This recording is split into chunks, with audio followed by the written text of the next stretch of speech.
इंदौर से खंडवा जा रही एक यात्री बस सिमरोल के भैरव घाट पर हादसे का शिकार हो गई। हादसे में 6 लोगों की मौत हुई है और 25 से ज्यादा यात्री घायल भी बताए जा रहे हैं। घायलों को इलाज के लिए इंदौर के एमवाय अस्पताल के साथ कुछ निजी अस्पतालों में भी भर्ती करवाया गया है। वहीं अस्पताल के अधीक्षक के मुताबिक अब तक 10 घायल एमवाय अस्पताल इलाज के लिए लाए जा चुके हैं, जिनमें से एक की मौत हो चुकी है।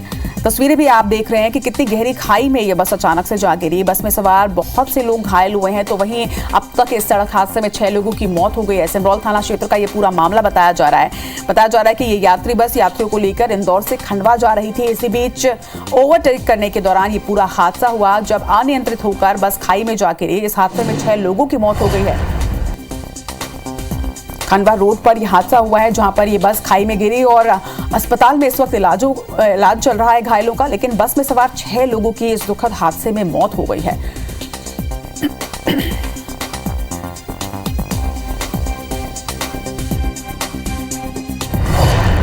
मेरे पास 4 बजे खबर आई थी कि सिमरोल में भैरू घाट के पास एक बस पलट गई है। तो हमारे पास अभी 10 मरीज आ चुके हैं, एक ब्रॉड डेड है उसके साथ।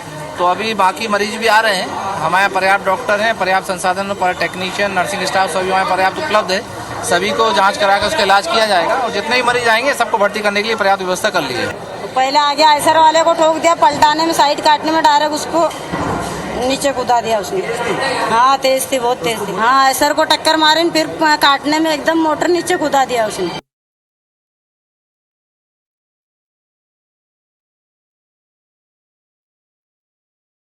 इस सड़क हादसे में छत्तीसगढ़ के एक यात्री की भी मौत हुई है। बस में सवार छत्तीसगढ़ के 6 यात्री थे, जिनमें से एक की मौत हो चुकी है बताया जा रहा है। वहीं 5 लोग घायल हैं, जिनका इलाज इस वक्त जारी है। छत्तीसगढ़ के स्वास्थ्य मंत्री ने एमवाय अधीक्षक से चर्चा भी की है। वहीं इंदौर के अफसरों से समन्वय स्थापित करने के लिए निर्देश भी उन्होंने दिए। हालांकि अब ये बड़ी खबर सामने आ रही है कि घायलों को बिलासपुर लेकर आया जाएगा और यहाँ उनका आगे का इलाज होगा।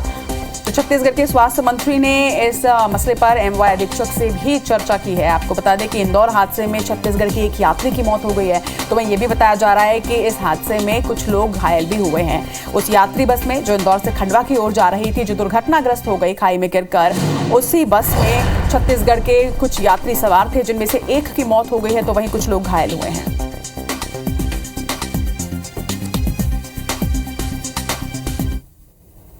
चलिए, इस दुखद हादसे पर और ज्यादा जानकारी के साथ हमारे सहयोगी नीलम इस वक्त भोपाल से हमारे साथ जुड़ रही है। उनसे और जानकारी लेंगे कि आखिर ये हादसा हुआ कैसे।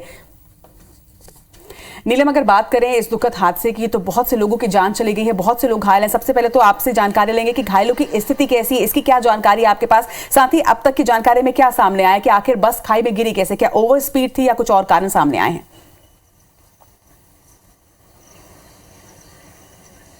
जी रचना, बिल्कुल देखिए, कल शाम 4 बजे का ये हादसा है जो इंदौर से बस खंडवा के लिए निकली थी। सिमरोल के पास भैरव घाटी में दुर्घटनाग्रस्त होगी और खाई में गिरी। अगर हम अभी तक के घायलों की स्थिति के बारे में बात करें तो कुछ घायल गंभीर रूप से जो है घायल भी हुए हैं और उनका इलाज लगातार जारी है। इंदौर के कुछ निजी अस्पतालों के साथ जिला अस्पताल, एमवाय अस्पताल में सभी घायलों का इलाज जारी है। तत्काल ही प्रशासन ने कार्रवाई की है। लगातार जो घायलों को तुरंत ही अस्पताल पहुंचाया गया ताकि उन्हें उपचार मिला जा सके। 5 जो यात्री थे उनकी घटनास्थल पर ही मौत दर्ज की गई। वहीं एक घायल की उपचार के दौरान जो है मौत दर्ज की गई है। तो अब तक 6 यात्री इस पूरी घटना में जो है मृतक पाए गए हैं। और अगर हम अब तक की अपडेट की बात करें तो आरटीओ जितेंद्र रघुवंशी ने जो गुरु कृपा ट्रेवल्स के संचालक है उस पर जो आईपीसी की धारा 304A के तहत और साथ ही मोटर व्हीकल एक्ट के तहत मामला दर्ज करवाया है, एफआईआर के लिए आवेदन दिया है।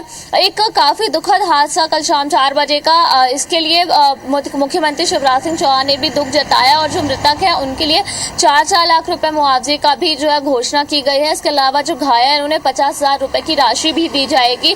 और अगर हम बात करें हादसे के कारणों की, तो जो कुछ प्रत्यक्षदर्शी थे और कुछ यात्री, उनका कहना था कि जो ड्राइवर है काफी तेज गति से बस को चला रहा था। इस बीच उसे टोका भी गया पर उसने किसी की बात नहीं सुनी और एक गाड़ी को ओवरटेक करते हुए बस बहुत ही तेज गति से खाई में जा गिरी और जो है पलट गई। तो ये पूरा मामला जो है इसमें ड्राइवर की लापरवाही सामने आई है और इसी लापरवाही के चलते धारा 304(2) जो कि गैर इरादतन हत्या का होता है, जिसमें 2 साल की सजा और दंड का जुर्माने का प्रावधान है, तो इसके तहत भी यहाँ पर जो है प्रकरण दर्ज करवाया गया। साथ ही मोटर व्हीकल एक्ट के तहत भी प्रकरण दर्ज करवाया गया है। इसके अलावा जो ट्रेवल्स की अन्य गाड़ियां चलती है उनके परमिट भी निरस्त होने की कार्रवाई आज की जा सकती है। रचना जी, लगातार अपडेट्स भी आपसे लेते रहेंगे नीलम। फिलहाल तमाम जानकारी के लिए आपका बहुत बहुत शुक्रिया। तो